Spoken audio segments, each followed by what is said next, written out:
proudly presents the Horror Day Podcast.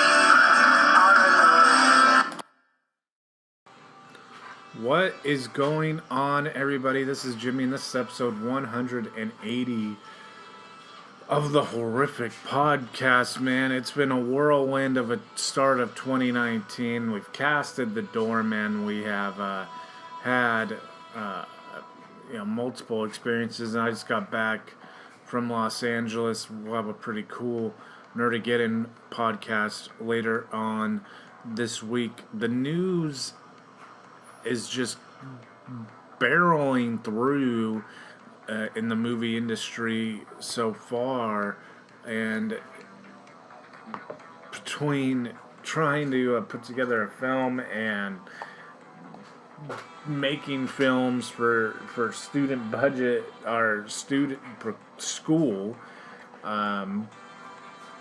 it's hard, man, to keep up with everything, but we will continue to barrel through here. Just got back from Disney's 90s night. Tons of people are posting, I know, about it. It was a ton of fun. And I'm getting ready to go back down to LA for a second anniversary. So it will be, the next couple weeks, we'll finally wrap up our Sinister Creature Con October content, finally. But, yeah, man, I don't know what else to tell you. We got a lot of trailers to listen to. We got David J. Stieve and Nathan Baesel from Behind the Mask, the Rise of Leslie Vernon on today's show. But let's dive into some of these trailers on the horror side of things that have come out over the last couple weeks. Starting with Child's Play. Child's Play, I have been kind of on the fence about. There's been a lot of, is the doll named Buddy because of some dispute? What is the deal with this? So let's take a listen to this trailer. And at Caslin, we believe that happiness is about more than entertainment. It's about being known, understood, loved. Introducing your new best friend. People, let me tell you about my best friend.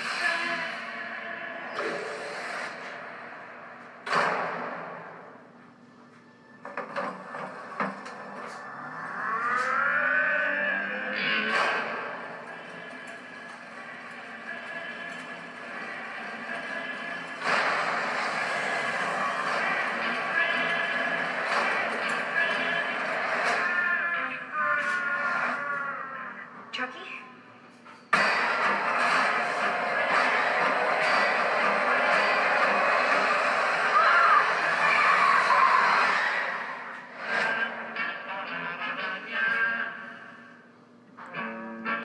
so that's an interesting trailer because on the overalls, it says Buddy. And there's been all these rumors in circulation about how they can't call the doll Buddy. Or they can't call it Chucky, sorry. So his name's Buddy in this rehash. There's also been talk of a new Child's Play series coming out. All kinds of stuff. But the kid, you just heard him, calls the doll Chucky in the trailer. So is the doll going to be Chucky? Is it going to be Buddy? Is it going to matter? The doll is autonomous. It's like a robot doll in this version of the story. It is a reboot. So that is interesting.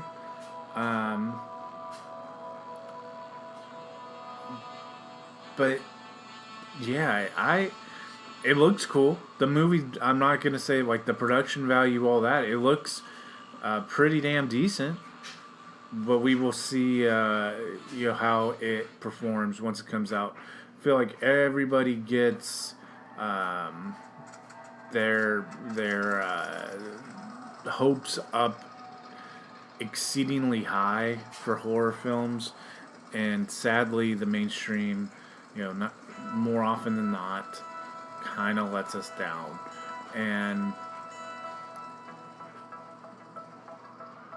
I don't know if it's going to be that case. The Chucky franchise has kind of come to a crossroads where they were no longer scary, like, at all, and they were more funny, and that's fine. But you have to question whether or not that is a road that you want to go down. So they rehash it, and now it looks like it's just going to be a straight horror film. Like I said, the doll's a robot named Buddy or Chucky, who knows. But it looks like it's going to be pretty good. Another one that looks like it's going to be pretty good is this movie Ma with Octavia Spencer. This one, the trailer dropped last month, and like I said, we've just been too busy with stuff to really cover it. But check this one out. Let's take a listen to this movie.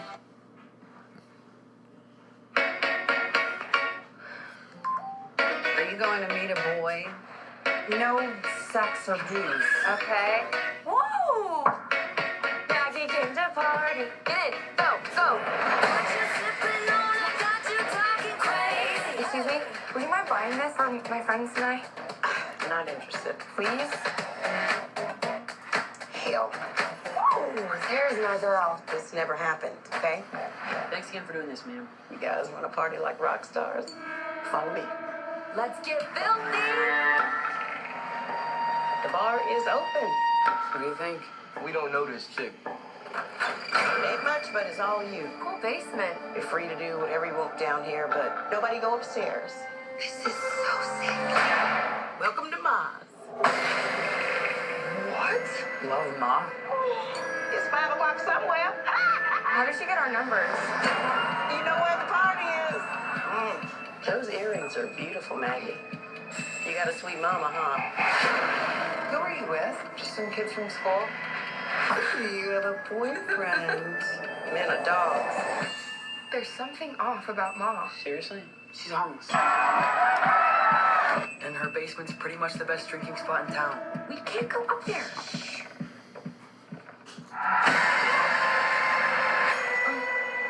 What the hell? Thanks for these earrings. What happened last night? You don't know, do you? Are you guys mad at me for something? I don't want to hang out at Ma's anymore. Don't make me drink alone. Don't make me drink alone. Max, I want you to meet someone. Nice to meet you, Maggie. We went to high school together. Why's my son You smell just like your daddy. spending time at your house?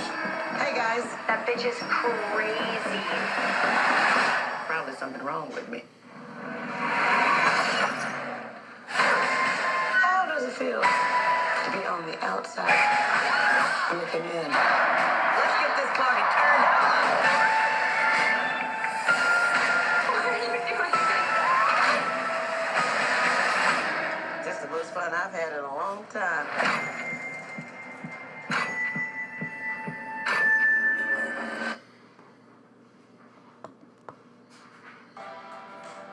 So there you go, man. That one looks creepy as well. There's a whole lot of more trailers that we'll talk about in the coming weeks. But Octavia Spencer really showing her range in that film. It looks like it's gonna be a creepy one, man. And I am excited for it. It looks really good. It looks original. It looks good. It looks good. Yeah, it's a psychological horror film, and she comes across in the trailer like she was a total outsider, like in high school, and it's almost like a Jason Voorhees thing where she's getting revenge on the kids whose parents were just messed up to her in high school, is the vibe that I'm getting from the trailer. But she for someone who, we haven't really seen her do a role like that, she's creepy, and I can't wait to watch that movie. Hey, if you're in the Northern California area, our new podcast, The Screening Room, which is no longer a new podcast, but it's dedicated to our movie meetups that we are doing at the State Theater progressively throughout the course of the days. They're doing throwback and some new horror films. This Saturday, we will be there. It is a movie meetup for the movie Leprechaun, which will be super exciting since Sunday is St. Patrick's Day. Very much looking forward to that. Then we have The Hole in the Ground, which will be an interesting one. That will be on the 29th. And in between, on the 22nd, we have a movie meetup for Jordan Peele's new one, that is Us, and that'll be at Cool Hand Luke's. So 3 meetups this month, all of which will be good ones for you to check out. So we hope to see you all out at each of those in the coming weeks, if you, like I said, are in the Northern California area. So with that, man, let's get into the meat and potatoes. The panel from Sinister Creature Con, like I said, trying to finish these off in the coming weeks, all the way back in October, but they're still really cool conversations. They never are not fun conversations to go back and listen to. You can also watch them all on our YouTube and Facebook channels. But this is Nathan Baesel and David J. Stieve from the Behind the Mask, The Rise of Leslie Vernon. Very awesome movie. And I hope you enjoy it. I know you're not here to hear me talk anymore. You're here to talk to Nathan Baesel and David Stieve. Come on in.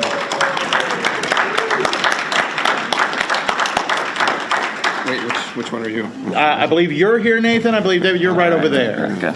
Glad we got that straightened out. Yes.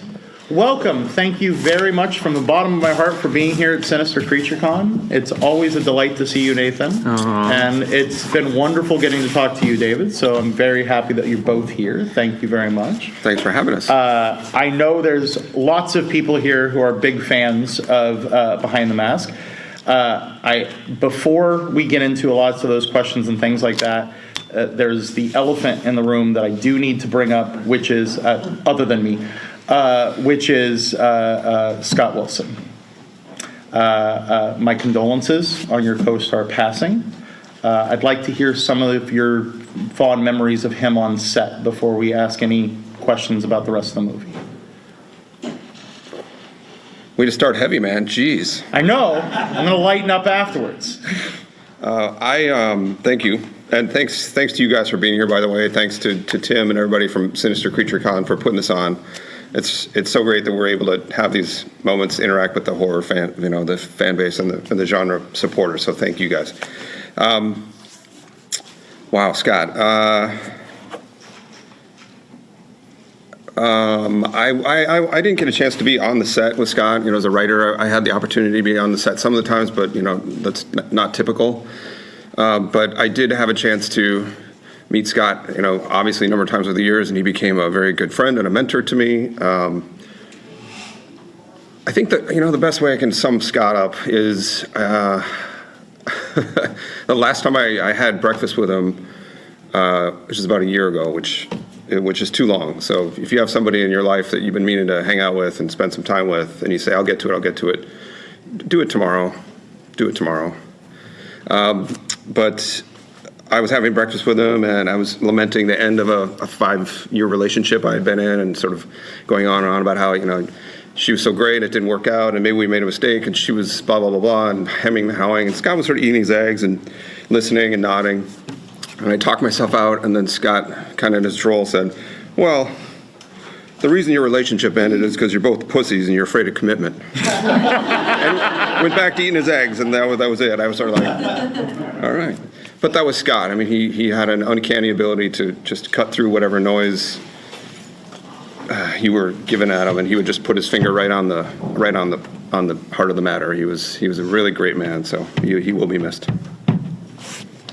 Yeah, he created the sense in the movie that there was a great long relationship between Leslie Vernon and his character, and that's because there was a great relationship between his character and Leslie Vernon, and that was because Scott Wilson showed up on day one and brought all of his heart and just unpacked it for everybody, Just as a younger actor, seeing a professional who's put in his dues and could, for all practical purposes, just show up and clock in, clock out. I mean, that guy didn't do it. He didn't care to. He wanted to be all there, and he wanted to make himself all available to the people that he was working with.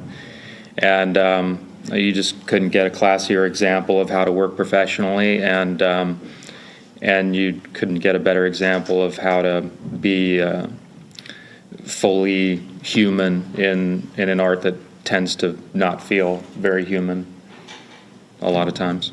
The beauty is that through his performance and through his art, he gets to live forever with us, because we do get to continue to see him. And I know I needed to bring it up off the bat. Let's get to lighter subjects. I'll be the asshole now and then bring up, so as we were discussing before you came in, it's still listed that there's a sequel on IMDb.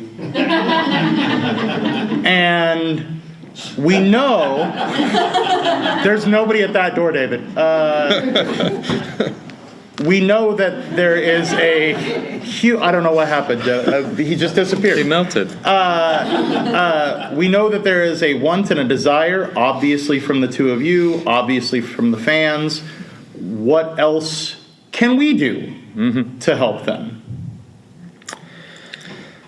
You're doing it. I mean, the ball keeps rolling. It's the funniest little movie. It just keeps on, the snowball keeps getting bigger and bigger and rolling faster and faster, because more people fall in love with it and tell their friends and family about it, and it keeps on growing. And I agree. I mean, it's frustrating for us as well, and for bless you.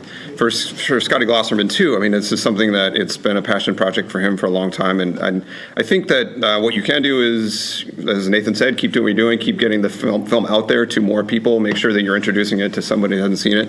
Be vocal about it on social media. You know the drill.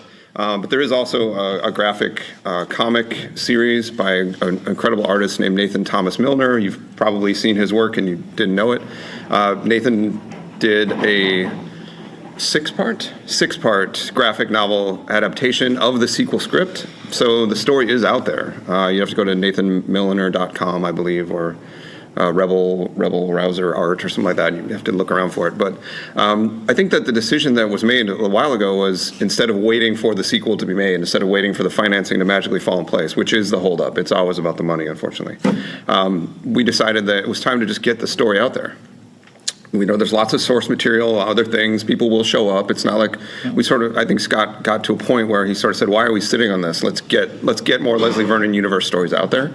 So they did that through the graphic novel, and we're always kicking around ideas to kind of keep those stories going. There's a lot of it living in my head. Leslie Vernon's been very busy. There's a Taylor Gentry story that I'm dying to tell, which she's been doing with her life and her sort of Laurie Strode type evolution. So the stuff is out there, and there's a desire and a drive, and we're trying to get it to you. So keep demanding it. Now, the two of you have also recently worked on, I believe it's a short called Wait For It. How much of that can you talk about? Has that come out yet? Is that available that people can see, or is that still being worked on? It's being worked on. It's in sort of a post-production hell. That was the first film I've ever tried to direct, so there's been a lot of learning curve on that one. But it's a companion piece to the Leslie Vernon universe. The short film was about a survivor girl type character like a Taylor Gentry who has survived her first onslaught from a unknown killer, and it's basically between film 1 and film 2. And so I wanted to have a little exploration of, what's it like for a girl she knows the guy's going to come back, but it's not next Halloween yet. It's sort of, what happens, and, the joke is what happens on Saturday the 14th, right? So it's an exploration of a survivor girl trying to sort of deal with her life after the first, but knowing the guy's going to come back. So it's sort of an exploration of paranoia. And so there's a little bit of a tie-in to Leslie Vernon character, that universe. There might be an appearance by somebody, but it's I don't know if there's anybody over there either, Nathan. But that's another example of one of the stories we're trying to get out there to keep the universe alive. Well, and I got to show it to some people who, like what you said, keep showing it to people who haven't seen it. I make sure that, you haven't heard of this movie? Here, we're going to watch this together. And I was asked, why isn't this being talked about with other genre-defining, genre-introspective horror movies like Scream and Cabin in the Woods? So where did this idea come from? Where did this, and wait for it, where did you decide as a writer this was the direction, the spin you wanted to put on introspective of horror? Right now, Nathan's sitting here thinking, I have to hear this story again. You want to tell it? I don't think I've ever said anything that you've heard that you've been, oh boy, I hope I hear that all over again. Do you want to? No, you don't want to. Go. Just get it over with. I was having a phone conversation with my dad. I was sort of new to LA and moved out from Wisconsin, and I was sort of in that dad mode where he was sort of like, how are things going? And what he was really saying was, when are you going to quit this Hollywood dream and come back to Wisconsin and get a real job and get on with your life? And so I was like, it's going okay. I mean, I'm trying to write. I'm trying to do some screenwriting stuff and blah, blah, blah. And I went to bed that night with that insecure, like, God, what am I doing with my life? Like, am I doing the right thing? Is this my calling? And Halloween was playing, which is, I think my second favorite horror movie. And I sort of fell asleep, and I had this thought while I was falling asleep, like, God, I wonder if Michael Myers ever wondered if he was doing the right thing with his life. Like, did Jason really want to do this? Was he questioning himself? And it sort of blossomed into this analogy of anybody who's trying to do a creative pursuit. Are you doing the right thing? Like, if you want to be a musician or a professional athlete or a doctor or whatever, it's that moment of everybody sort of says what you've chosen to do is crazy. You should do something real. And it just blossomed into this idea of like, God, what if there was a slasher killer who was like trying to break into the business, but we see him mowing his lawn, and that was kind of the inception for it. And it was the fastest script I ever wrote. I wrote a draft in about 14 days. It went through a lot of evolution and a lot of work and development with Scott Glosserman, and then of course when Nathan came in, and they brought a whole new level to the character. But that was the inception. Now, the beauty of it is this very well-crafted, wonderfully told story. And then when you hand it to the actors, these performances come to life. So I know we've talked about some of the ad-lib lines, and we've talked about some of the scripting. Where is that line? Where is here is the horror script, here is the horror performance? And is it a combination that makes it? Is it more the script side of where do you guys fall on that, I assume? Yeah, we've been trying to hammer that out a little bit between the two of us. We've had a debate, a public debate, page versus stage. He'll take the page, position, and I'll take the stage position, and trying to figure out what is that immeasurable, unquantifiable overlap between the intended creativity and the inspirational creativity. Those two kind of blend together to make the work that you end up seeing. And so, where's the overlap? Where are the conflict points? Where are the easy intersections? I don't know that we've come up with any concrete answers, but the script did a lot of the work already by just creating a lot of that easy feel, a natural feel for how people talk and how people interact in a, relaxed, casual way. That was already embedded in the script, so there really wasn't a whole lot of need to kind of dance around and do a bunch of actor hijinks, because it was already built in. I think I will say this about Nathan and Angela as well, and everybody, but I think when we were doing the casting, Leslie Vernon was intended to be a super stomper, Kane Hodder, Nick Castle type. That was it. That was the guy. I figured we would just get some big hulking stuntman and he would be Leslie Vernon.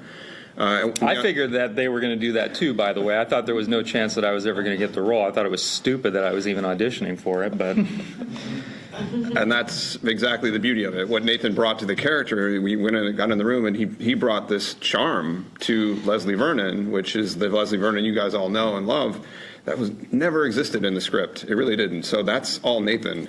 And I think that speaks to what you're talking about is, as a writer, you can only do so much. I liken it to you raise a child to about 18 years old, and then you do your best, and you send that child out into the world, and you hope that everything you did sticks.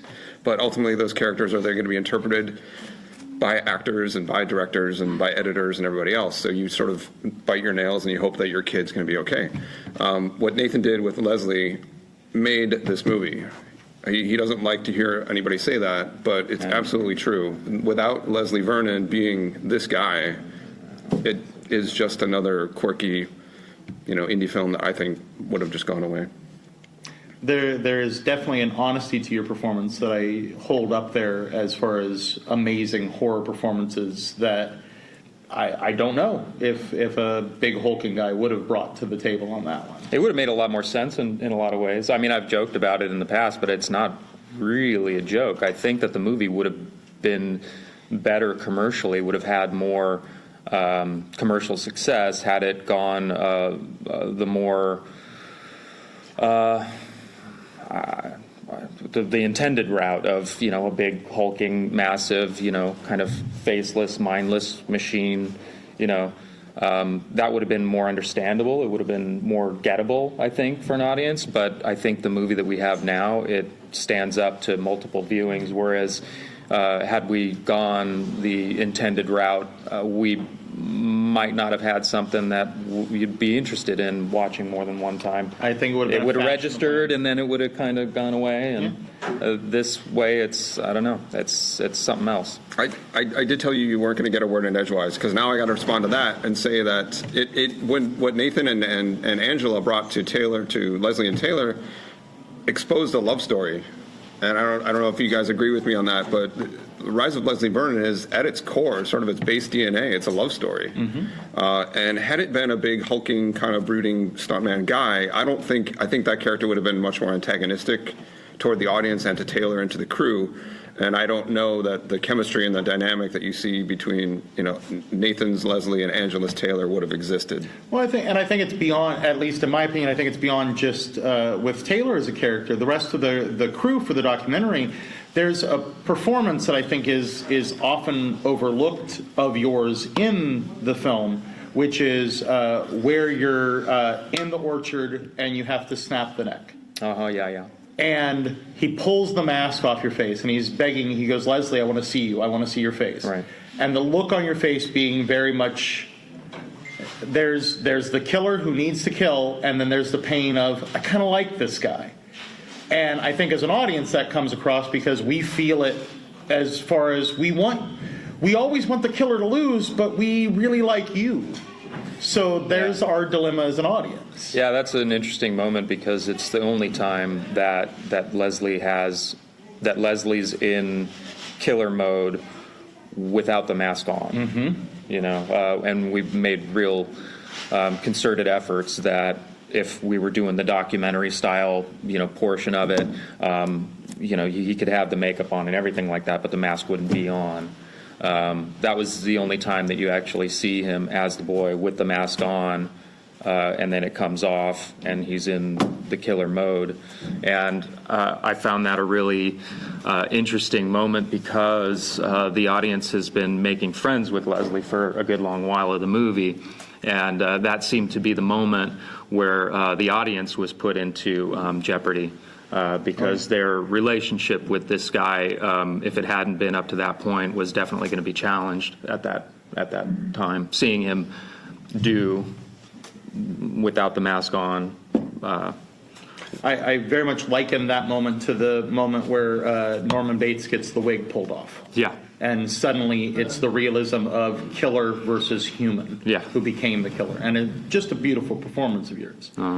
I do want to ask, because I know horror fans in particular, we can be, how do I use it? Rabid. We could be a rabid bunch of people as far as our devotion. I do need to ask both of you, what are some of the strangest things a horror fan has ever brought to you, given to you, had you do, done for you? Oh, man. Don't worry, they're not here. Where is this going to be broadcast? Just on a little place called the internet. It's fine. Well, you go first. There was a guy in Janesville, Wisconsin, which is a small town, kind of near where I was born, who out of the blue got a hold of me, and because we had a screening, I got to be the local boy makes good and bring it back home to Madison, and I worked at a movie theater in Madison, and we had a screening there, and it was such a great moment. And this guy had sort of befriended me on Facebook, and I said, make sure you come and visit, say hello, and he came to meet me, and shook his hand, and he was like, hey, check it out, and he pulled up his jeans, and he had gotten a Leslie Vernon tattoo on his calf. And I was simultaneously just so overwhelmingly amazed and then just terrified, what are you doing? It's the craziest things. The movie hadn't really been a thing yet.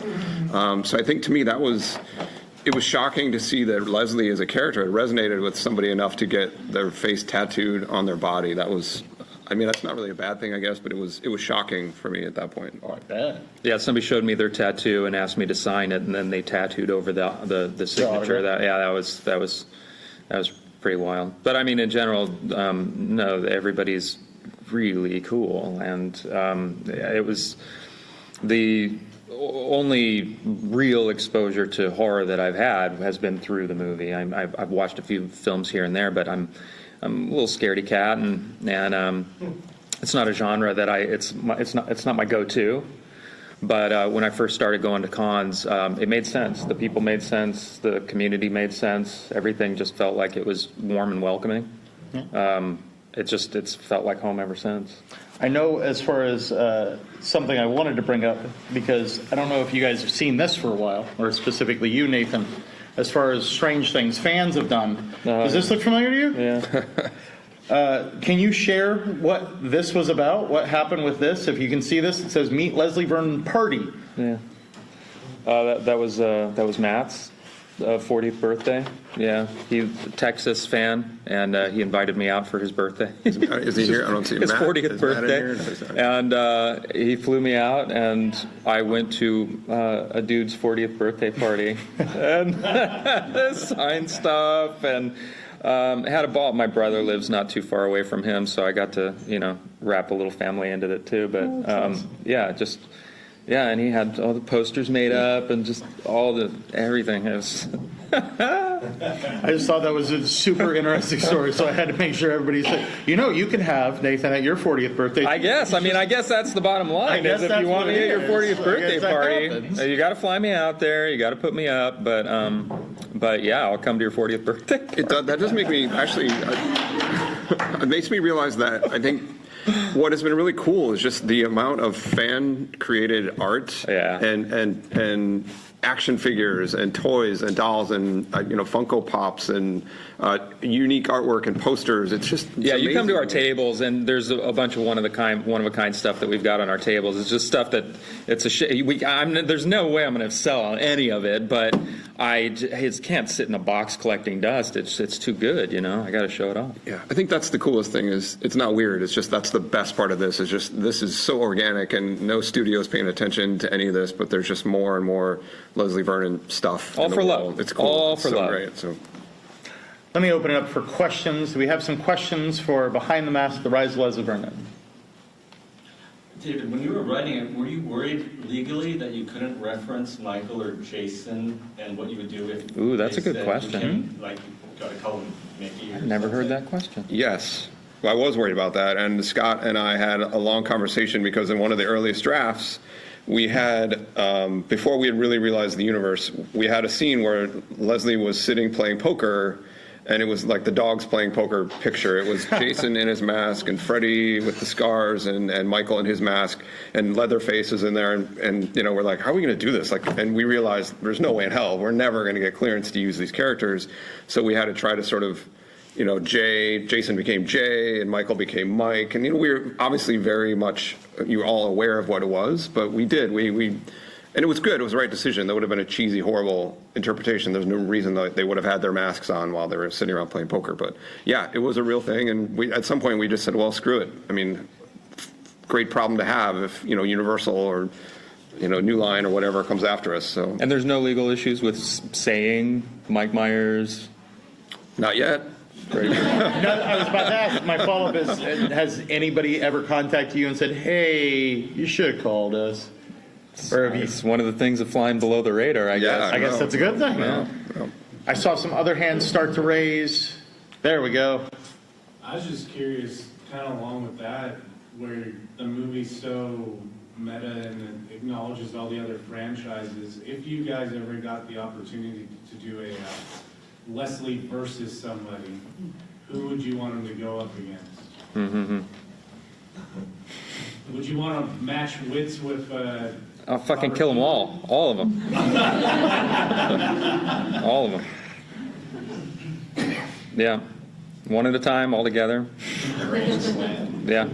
One big steel cage match. That'd be all right. All right. I think, I mean, to me, what's more interesting is the idea that you could see a little bit more of the mentor dynamic. Like, I would love to see Leslie getting a little assist from Michael Myers. I would love to see, and then there is a crossover with Hatchet. I mean, there is this, you know, the I'm blanking on his name, Victor Crowley. So Victor Crowley and Leslie would be a pretty cool pairing. Yeah. Demand it, get it out there. That would very much be the big hulking versus the intelligent design. I like that. Yeah. There we go. I'd like to see is, you know, the big thing right now is the Friday the 13th video game. That would be awesome if they made an online video game. Yeah, do that. A Leslie Vernon video. Yeah.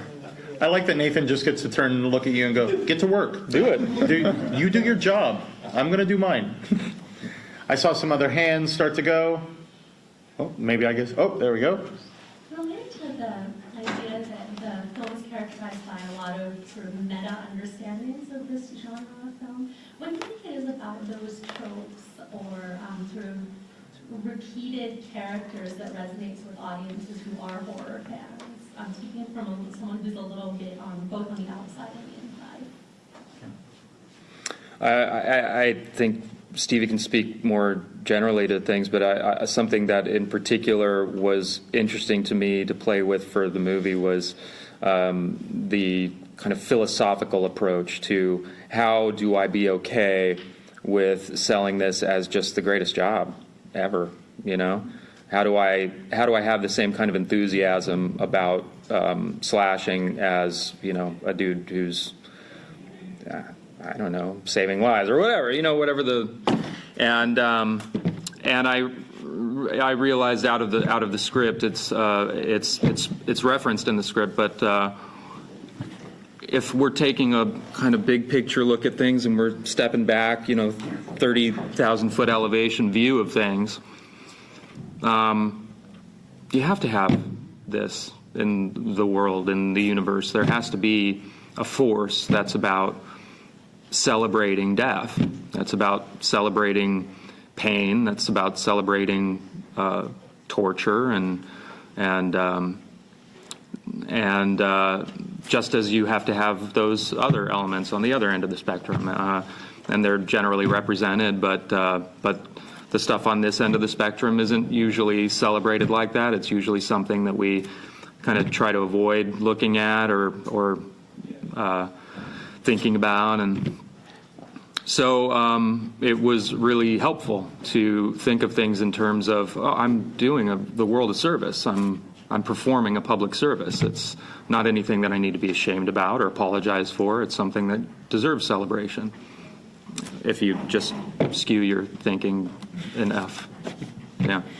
I think for me, the bigger picture there is that I have a theory that horror is the oldest human story. I think that a horror story, when we were, learning to communicate with each other, I think the first things that humans communicated to one another were, hey, don't go out there. If you go out past the edge of that fire, if you go out on, too far from the cave, there's stuff out there that's going to eat you. And I think that that's an instinctive response in humans that, what is Michael but a boogeyman? And what is Jason but, a saber-toothed tiger? You know what I mean? These are the oldest human story is horror. It's older than love, older than politics, older than drama. So to me, I think that that's what draws me to horror. I think that more specifically to your question, Scott and I together wanted to do something that gave credit to the fact that the horror fan community is incredibly smart, and the horror fan community also has an incredibly adept ability to switch from being serious and engaging with the horror to having a great sense of humor. Horror fans have great senses of humor. It's incredibly frustrating that horror comedy doesn't sell in Hollywood. You're idiots. It's the same fan base. But I think that we wanted to be respectful of the horror, and the only way to do that was to hit those tropes and to do it respectfully in a way that you guys would recognize it, appreciate it, and then laugh at it. I do appreciate the respect and the scene with the little girls playing jump rope, Nightmare on Elm Street, and I'm not the most observant person, but what else did I miss?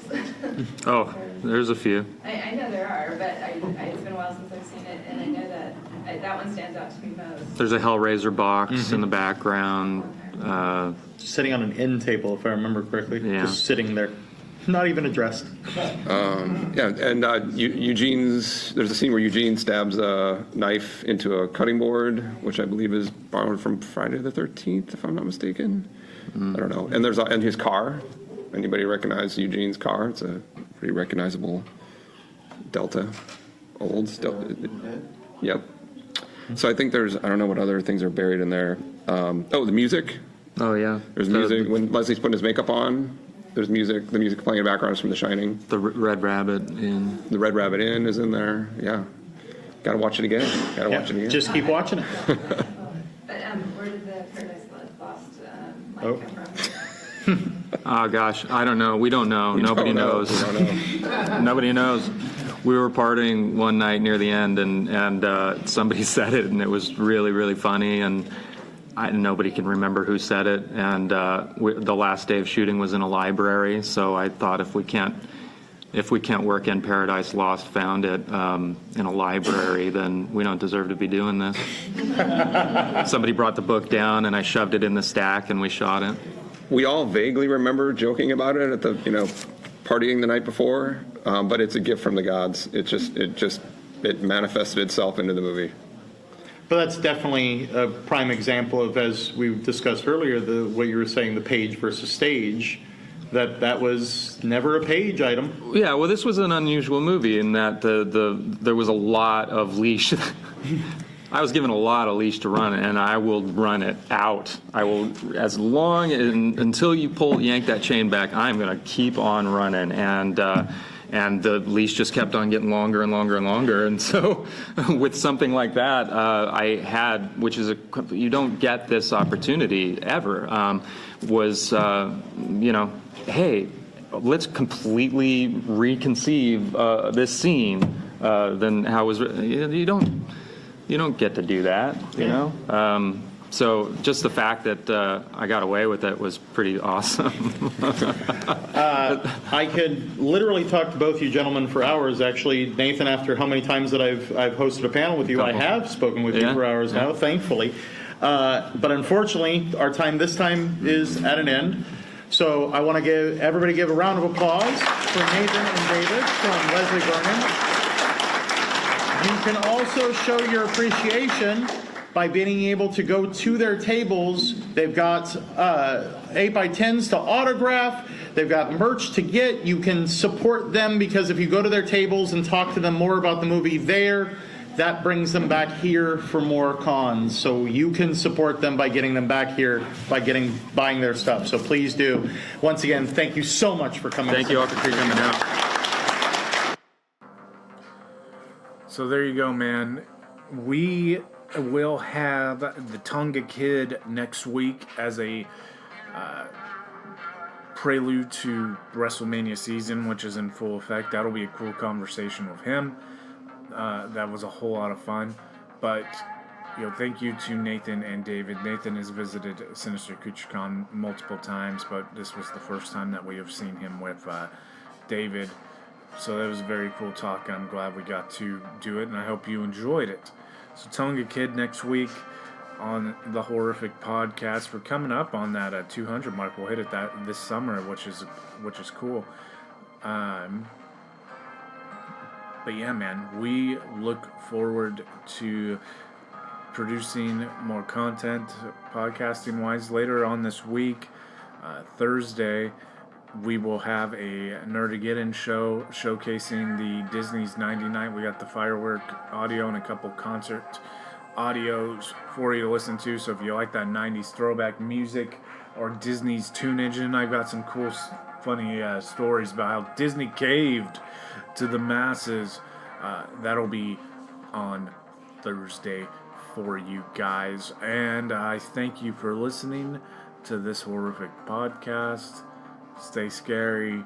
See you next week.